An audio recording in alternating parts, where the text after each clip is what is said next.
Bismillahirrahmanirrahim. Assalamualaikum warahmatullahi wabarakatuh. Alhamdulillah wassalatu wassalamu ala sayyidina Rasulillah Muhammad ibn Abdullah wa ala alihi wa sahbihi wa mawala. Subhanaka la ilma lana illa ma 'allamtana innaka antal alimul hakim. Wa la haula wa la quwwata illa billahil aliyyil azim. Allahumma salli wa sallim ala sayyidina Muhammadin miftahi babi rahmatillah adada ma fi ilmillah salatan wa salaman daimaini bidawami mulkillah wa ala alihi wa sahbihi. Alhamdulillah, ikhwan muslimin yang dirahmati Allah Subhanahu wa taala, kita ucapkan rasa syukur kita kepada Allah karena pada saat ini, detik ini, Allah Subhanahu wa taala masih menitipkan kita nikmat iman, Islam, bahkan kenikmatan kesehatan sehingga kita semua masih bisa beribadah kepada Allah Subhanahu wa taala.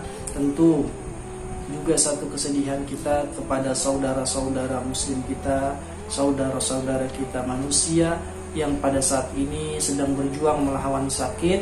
Kita doakan mudah-mudahan mereka sehat afiat, kembali bisa beraktivitas beribadah kepada Allah Subhanahu wa taala.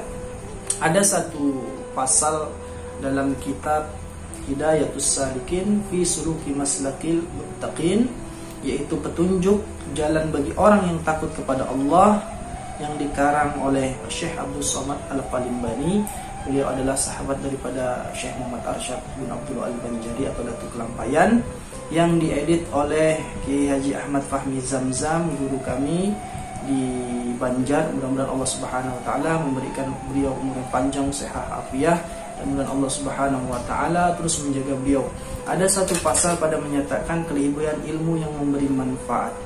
Saya baca di dalam kitab ini, kelebihan ilmu yang memberi manfaat itu amat banyak yang tersebut dalam Al-Qur'an dan hadis Nabi sallallahu alaihi wasallam.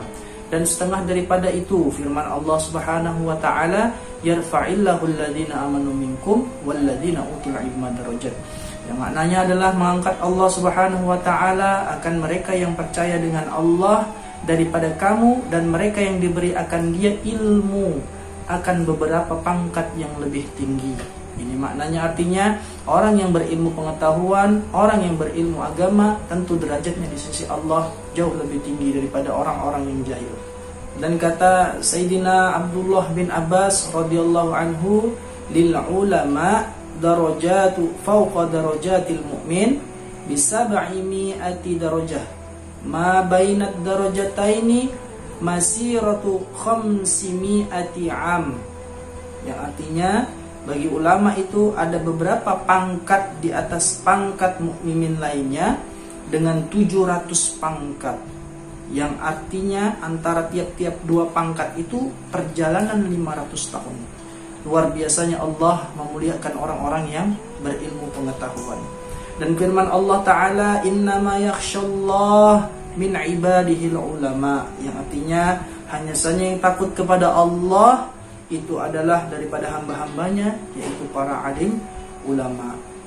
Dan setengah daripada beberapa hadis itu, yaitu sabda Nabi sallallahu alaihi wasallam, al ulama warasatul anbiya, yang artinya ulama itu adalah pewaris para nabi. Dan sabda Nabi sallallahu alaihi wasallam, afdalun nas al mu'minul alim alladhi in ihtija ilaihi nafa' wa inistughniya anhu aghna nafsah. Yang artinya yang terlebih afdal daripada sekalian manusia itu yaitu orang mukmin yang alim. Jika dikehendaki orang kepadanya, niscaya memberi manfaat ia akan orang lain. Dan jika dikayakannya daripadanya, tidak diperlukan, niscaya mengkayakan dia akan dirinya sendiri. Yakni jika orang tidak perlu daripadanya, niscaya ia terkaya daripada orang lain. Dan sabda Nabi sallallahu alaihi wasallam, aqrabun nas min darajatin nubuwati ahlul ilm. Artinya yang terlebih hampir manusia daripada pangkat nubuwah yaitu ahli ilmu. Dan sabda Nabi sallallahu alaihi wasallam, yashfa'u yaumal qiyamah thalath al-anbiya thumma al-ulama thumma syuhada. Artinya yang memberi syafaat nanti pada hari kiamat yaitu al-anbiya, yaitu para anbiya, al-ulama, para ulama, kemudian asyuhada, para syuhada, orang-orang yang mati syahid. Kita tentu akhir-akhir ini mendapat berita dari media sosial, ulama-ulama kita, para habaib kita satu persatu dipanggil Allah Subhanahu wa taala. Tentu ini kesedihan bagi kita semua karena mereka adalah penyambung-penyambung lidah Rasul sallallahu alaihi wasallam diangkat Allah. Ini artinya ketika para ulama diangkat, maka ilmu pengetahuan pun diangkat oleh Allah Subhanahu wa taala. Maka kita yang masih sehat ini teruslah untuk senantiasa meniatkan dalam hati kita untuk senantiasa menuntut ilmu agama Allah Subhanahu wa taala. Mudah-mudahan kita semua dibimbing oleh Allah Subhanahu wa taala. Mereka para ulama ketika wafat adalah satu musibah bagi kita. Dikhawatirkan ketika para ulama, orang-orang yang zuhud ini wafat, maka yang berfatwa nanti adalah orang-orang yang tidak berilmu pengetahuan. Mudah-mudahan kita semua dilindungi Allah Subhanahu wa taala.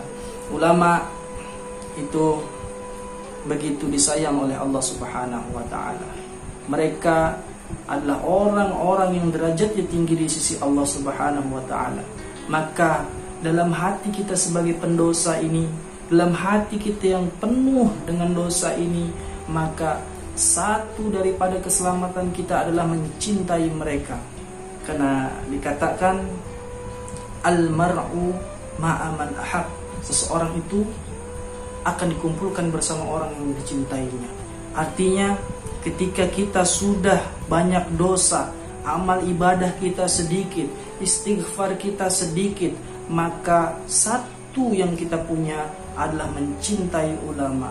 Sebagaimana sabda Nabi SAW, kun aliman au muta'aliman au mustami'an au muhibban wala takun fi khamisatan fatahdi.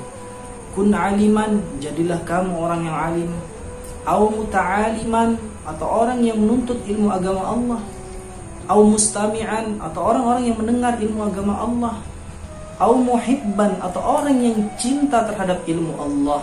Salah satunya ilmu itu adalah nur yang ada di dalam diri para ulama. Wala takun fi khamisatan, dan janganlah kamu jadi yang kelima, yaitu fatahlik, orang-orang yang celaka.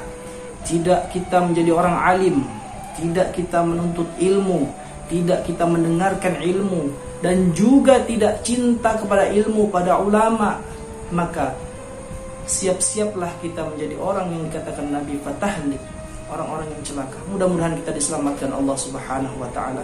Kita berdoa kepada para alim ulama yang akhir-akhir ini banyak wafat. Kita doakan mudah-mudahan mereka semua diampuni segala dosanya oleh Allah Subhanahu wa taala. Allah luaskan rahmatnya di dalam kuburnya, dan mudah-mudahan kita semua sebagai pecinta daripada ulama, mudah-mudahan diistiqomahkan oleh Allah Subhanahu wa taala untuk senantiasa menuntut ilmu, untuk senantiasa berkhidmat kepada Nabi Muhammad SAW. Mudah-mudahan kita semua, keluarga kita semua, keturunan kita dijadikan oleh Allah Subhanahu wa taala orang-orang yang senantiasa taqarrub kepada Allah Subhanahu wa taala. Mudah-mudahan kita semua disehatkan badan kita, disehatkan daripada hati kita, sehingga dalam masa-masa seperti ini kita masih dikuatkan oleh Allah Subhanahu wa taala. Tidak ada yang bisa menguatkan kita kecuali Allah Subhanahu wa taala. Alafu minkum. Assalamualaikum warahmatullahi wabarakatuh.